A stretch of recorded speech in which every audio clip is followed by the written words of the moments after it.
Thank you, guys. Thank you for having me. And today I'm going to talk about perception on dual land use approaches, drivers and barriers to agrivoltaic adoption. And well, I'm quite excited. We are part of a project, the European. Yes. Excuse me. You should take off the presenter mode with the. What you would say? I see the problem. Right, I can fix that. Yeah, if you go on the three dots, like exactly in the center behind the slide. Now, better? Okay, perfect. So, okay, thank you for letting me know. Good. So this is a European Union Horizon 2020 project, and we are actually a collaboration of more than 14 partners, mostly from Denmark, Germany, and Belgium. And I am here today from Aarhus University in Denmark, and our team is looking at something specific for the overall project, the effect on society. So mostly we look at farmers as stakeholders, the public perception, consumer acceptance in general. And there is already a webinar out there if anybody is interested in more of the work we did so far, where we present different stakeholder types of agrivoltaics. But today I focus on another perspective on it. And why is this so interesting to look at it? Well, what is better? Is it better to have pure solar parks, pure agricultural fields? Is it better to mix photovoltaics, crop cultivation? But what does this better actually mean? Is it a better energy yield, a better crop yield, a better compromise for land use competition, better than another renewable energy choice? So you see, there are a lot of what is this better criteria actually about, and for whom is something better? What we look at are different stakeholders and their perceptions.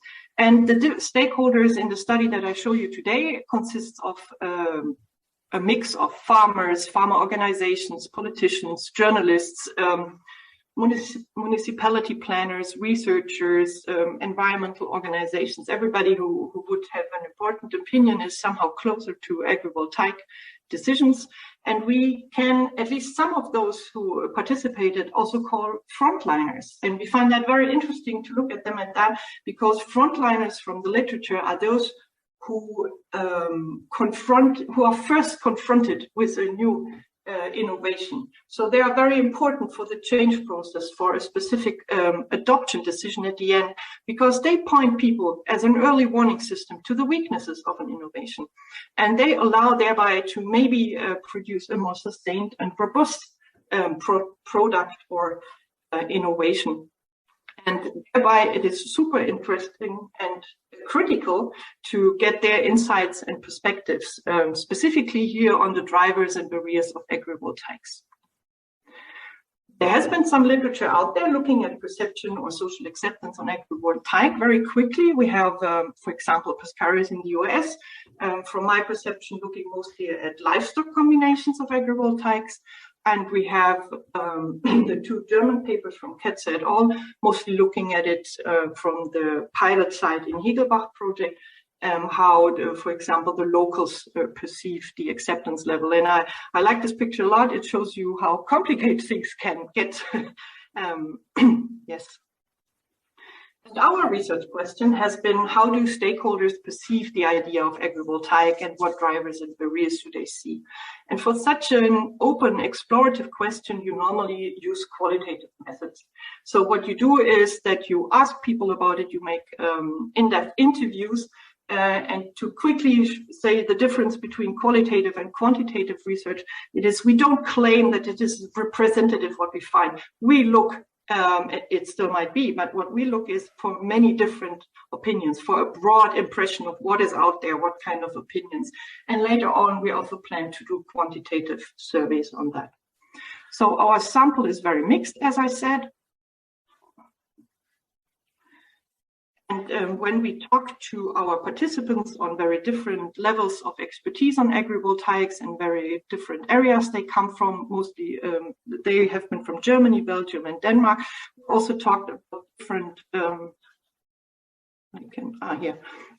where designs of agrivoltaic. as you can assume, even so, participants might have heard about agrivoltaics. If they really heard about it before, there are very different ideas about out there in the world what it could be. So we talked mostly about these three setups. I call the first one horizontal, the second one more connected to the horticultural context, and the third one vertical, to show also that there are differences out there. But as you can assume, there are still many more people who have never heard about this idea before, which also makes perception research quite of a challenge. And what theoretical background do we have?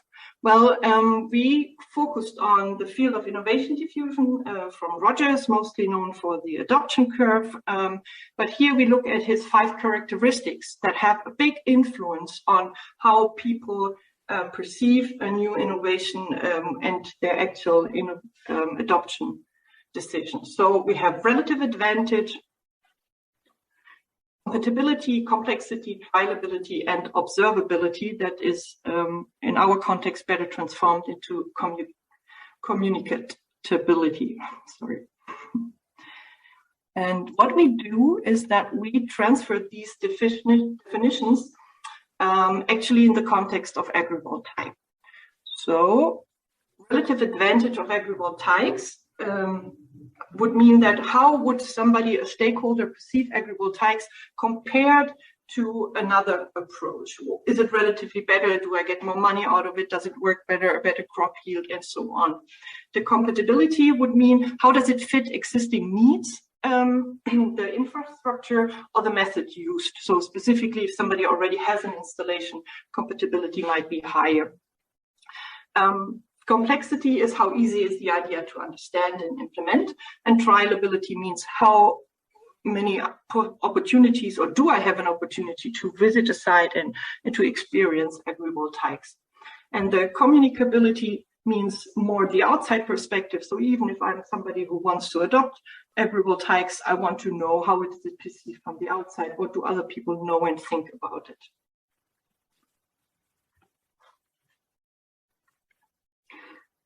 Another theoretical lens we are using is social acceptance. So in the literature, there is from Wüstenhagen a model where they talk about different levels, the market level, where we look at the farmers or project developers.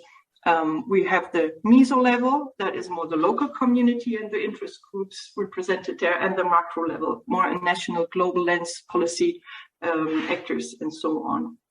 And we found also some of data in our interviews that was referring to the different levels of stakeholders and what was important for them as drivers and barriers. So we took that one into as well.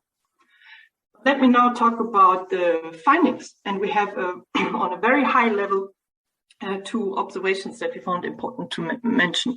First one is there is a very stark contrast. So from the participants, we hear on the one side very strong drivers, and on the same argument has been used on the other side as a barrier. So if one says, well, this is a win-win situation with photovoltaics and to still have crop production going on in the same field, the others say, no, this is makes things worse. To combine things that are working for itself so well, putting it together will make failing both attempts. And this is important because we use this very strong contrast for a versus structure. So we always will later on in the detail show that if there is one argument on the one side, you always find something on the same argument on the other side. And another observation we made is that there is a very high expectation level towards agrivoltaics. So one participant framed it as the holy grail that will solve any issue we had so far and contribute, solve the green transition itself, which is, I think, very important to consider how we communicate agrivoltaics realistically.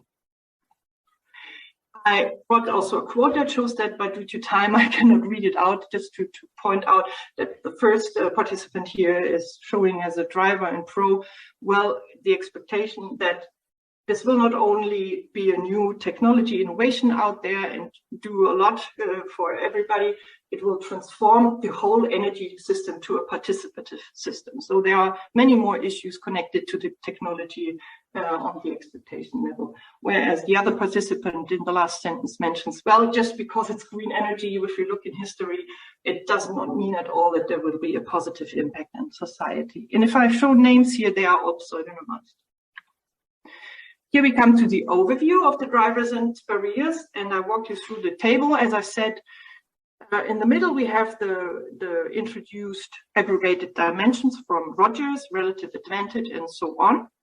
And then we have this vertical structure where we have on the left and the right to show how balanced perceptions of drivers and barriers are. And for sure, one reason for that is that there is a lack of experience and proof out there. Those people we talk to are still don't see a really proof of concept or don't know yet. So there is a lot of insecurity, which is also opening a chance to push it either more to the positive or to the negative. And I quickly point out one or two examples, maybe go with the second one here. Agrivoltaic offers huge flexibility. So there are participants talking about, well, you can adjust agrivoltaics to any crop, any soil, any existing installations, to any regulations, whatever. And on the other side, people were arguing, no, agrivoltaics, and I have some quotes for that, agrivoltaics only makes sense for very specific crops, very specific soils, and for high radiation. It is actually a niche technology. Second slide, because I could not fit all of them, also just to give you one example, I think. I take the last one here, that trialability. There are some that argue pilot sites under real life conditions are really needed. So we should not push this technology too much without knowing what is going on. We need to learn first specific crops, specific geographical locations, and so on and so on. Whereas on the other side, there is an argument which you can see here in the quotes. No way that we are waiting. If we are already too late, if we proceed at that pace, agrivoltaic has no chance to actually contribute because it will be all too late to play a role in the green transition. Here are the part of the theoretical contribution that we want to make. And Greg, can you give me a hint how much time I have?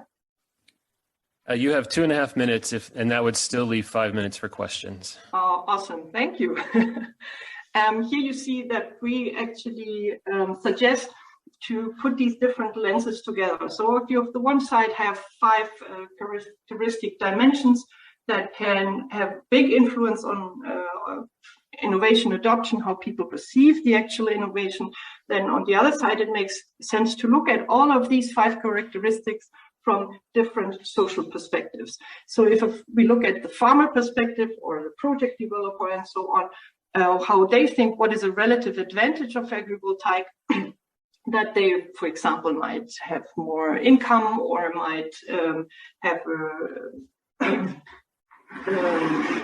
better crops are better secured against different climate changes and so on, then the relative advantage criteria would be something totally different on the local community or the macro level, where one would think that it's more about how visible something is and so on. And we think it is very important to look at it from these different levels. Yeah, I forgot a sentence here.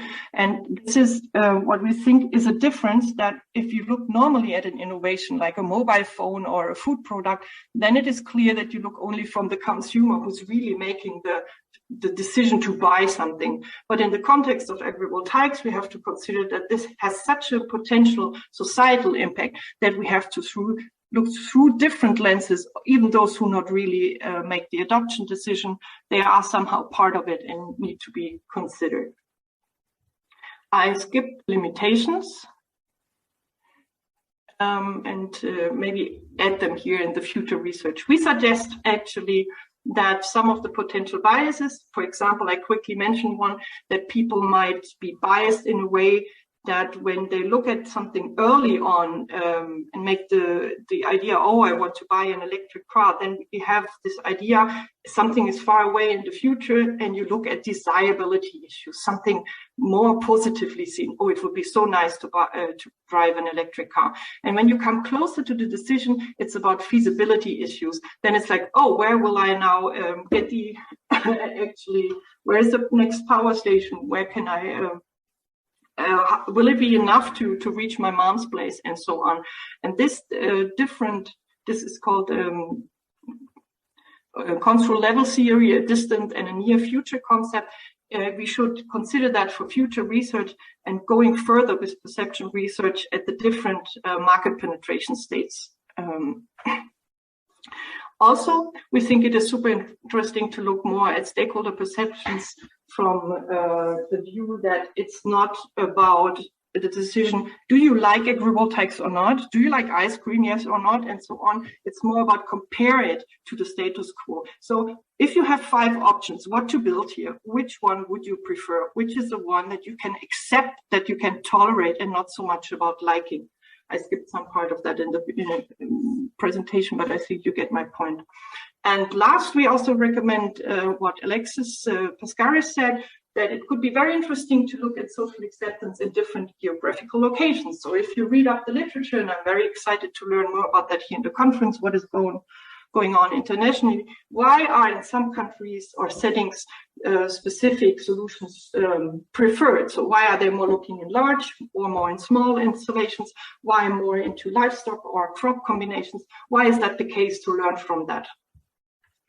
And this is my last slide. I want to sum up that what we offer here is more in-depth insight into potential drivers and barriers of stakeholders. And we think they are very important, specifically at the beginning of when an innovation comes on the market. Even so, you guys or we all would think, well, who doesn't know agrivoltaics? There are many out there who have no clue what it is. So policymakers, researchers, project developers can get an insight into here what to do to either add to enforce the drivers or to do something against the barriers. And I want to end with the sentence from Wyke that actually also barriers are not negative in itself. They are very important, as we discussed frontliners at the beginning, because those are those who point you to the issues that could be done better to make an innovation good and robust and useful for society. Thank you very much.